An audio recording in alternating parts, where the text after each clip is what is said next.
Görüşke seni yürek armalaydı. Sensiz yaşaşka kalbim çiğdimaydı.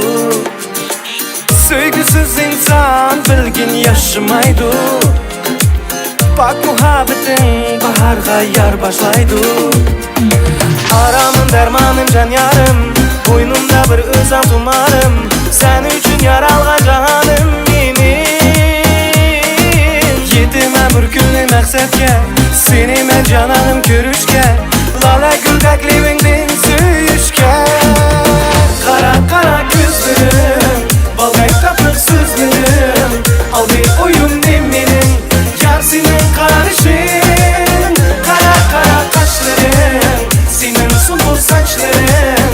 Al bir oyun neminin, yar senin gülüşün.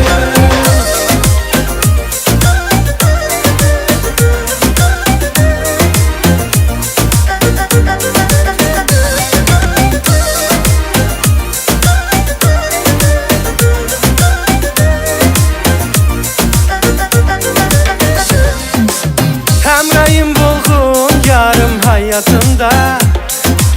Çaktığın yıldız bulup yollarımda.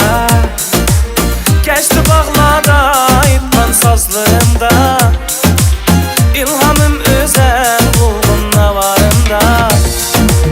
Aramım dermanım can yarım, boynumda bir özen tumarım. Sen üçün yaralgan cahanım benim. Yetimden bir günü məqsədke, seni men cananım görüşke. Lale gül təklifindin söyüşke. Kara kara gözlerim, balgayt tapıq sözlerim. Al bir oyun neminin, yar senin karışın. Kara kara kaşların, senin sunbul saçların. Al bir oyun neminin, yar senin gülüşün.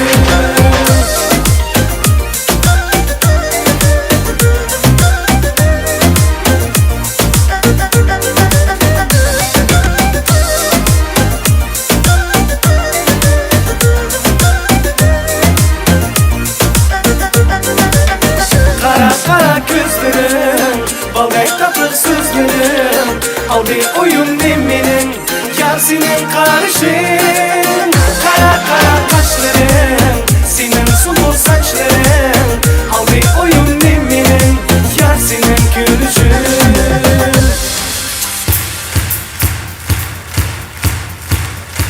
Расул Заидов, Алишер Амудов. Шоу-балет «Фиеста».